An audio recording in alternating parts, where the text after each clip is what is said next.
I want to bring you this story. Former Top Gear host Jeremy Clarkson, he slammed Greta Thunberg in his column for the Times newspaper. Clarkson wrote, amongst other things, he wrote, Greta Thunberg is now kayaking back to the Swedish port where she left her bicycle, having spent the week outside a conference centre in Glasgow, swearing a lot and being interviewed by BBC journalists who fawned like they were soap stars being introduced to the Queen. They didn't call the annoying little bucket of ego Your Majesty, but you could see they were thinking it.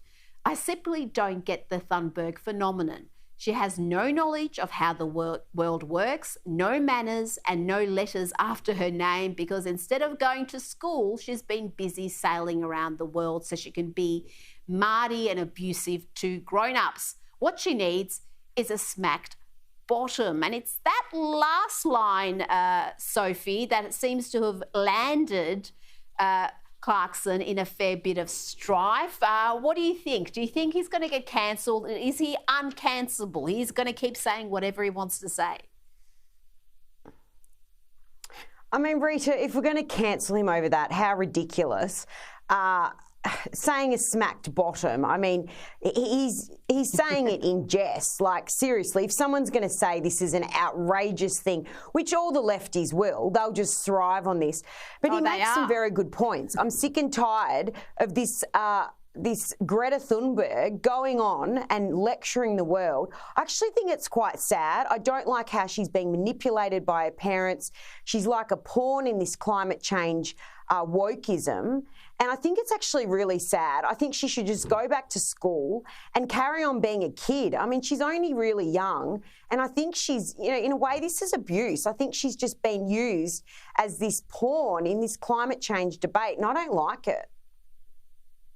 Gideon, Jeremy's got a way with words. What did he call her? A little bucket of ego with no knowledge of how the world works.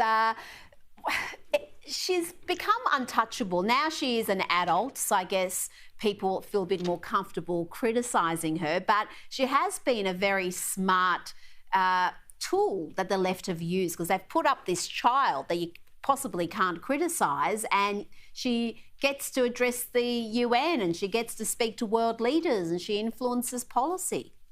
Yeah, well, that was always the great racket, because she acted like a world leader or like the Pope or something, but because she was a young girl, you couldn't criticise her, or she wasn't fair game. Look, I mean, does it matter at all that Jeremy Clarkson happens to be 110% correct on this one? And regarding the last thing about the smack bottom remark, look, I don't think Jeremy Clarkson was literally suggesting that somebody needs to, you know, put Greta Thunberg over their knee and paddywhack the drumstick. It is a figure of speech. We can't have a joke anymore about these kind of things. But no, the minute you utter a sentence like that, it's, oh, no, how can you talk like that about a woman and so on? I mean, honestly, to be, let's face it, a white male or a conservative and actually speak your mind and speak your opinion these days, you have to either work for the IPA or a place like that, or be independently wealthy. It is becoming impossible for ordinary people to have an opinion or to speak out on anything anymore. No wonder people are feeling resentful, and no wonder it's coming out in violence and in social unrest and in other ways. Now, I want to move on to France and the French President Emmanuel Macron announcing that he's going to relaunch the construction of nuclear reactors in France.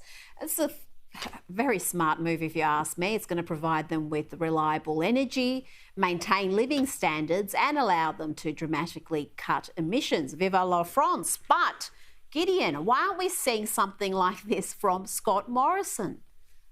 Look, the IPA's position and my position has always been we should lift the ban on nuclear power. There is no reason we should ban nuclear power in Australia. But I have to say, speaking personally, I don't see a nuclear industry happening. You can't just run down to Bunnings and get a nuclear reactor. To start a nuclear industry from scratch in Australia will need billions upon billions of dollars in international capital, and that will probably require some sort of international consortium. Now, who in their right mind would propose to build a nuclear reactor in Australia after what we did to Adani, for example? We kept Adani in the courts for 10 years. We made them write an environmental impact statement that was 15 times longer than the novel War and Peace. Do you think that any infrastructure fund sitting thing in the Netherlands or something, we'll think, oh, Australia, there's an investment destination we want to get a part of. Absolutely not. We can't have nice things in this country because whatever you try to do, whatever you try to build, especially if it's anything nuclear, I can tell you that from experience, there's some local group that comes out of the woodwork with some objection and it gets upheld and everything gets scuttled. If we're going to have nuclear, we need to actually work out the reasons why we can't have coal or anything else in this country. It is all related.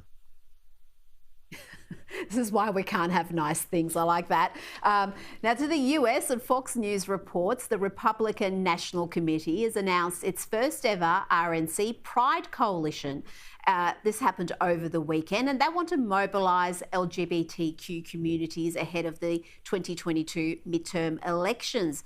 This is an interesting move, Sophie. For a long time, we've just sort of assumed that the left owns the minority vote, whether we're talking about ethnic minorities or the LGBT community, but that community is diverse, and I think the Republicans are smart to tap into it. Rita, I think the lefties will be very concerned about this because they think that they've had this community sewn up and that they're only one side of politics. So I think it's a very smart move, as you said, and I think it'll make those on the other side very, very nervous that they may lose votes. Well, Gideon, I think we saw that with the recent election with Virginia and New Jersey, and even with the 2020 election, we saw the Hispanic vote lift dramatically for Donald Trump in places like Texas and Florida. So this notion that the left own minorities is being challenged quite strongly. So the way in which the Republican Party or even the coalition here can tap into voting blocks like the LGBT community that have been difficult for the conservative side of politics is by doing what Trump did with the blacks and the Hispanic vote, as you said, Rita, which is campaign on ordinary issues. Don't try to pander like the Democrats do about blackness or Hispanicness or the LGBT. Don't go around marching with rainbows and all sorts of other things. Campaign on issues that everybody cares about and that are universal. And then you'll win all sorts of voters and you will put together a diverse coalition, but pandering like the left does, it will not work. It has to be a universal human message. And I tell you, the issues that a lot of minority groups care about are those cultural issues. We've seen critical race theory be something that's really mobilised parents from all backgrounds against nonsense being taught to their children in schools, and that has been hugely powerful. But again, in Australia, we've got Scott Morrison, who seems to be terrified to tackle these issues. He almost, he has said, he's not interested in the culture wars, when really we're talking about consequential issues here. They're not just trivial things. These are real life issues.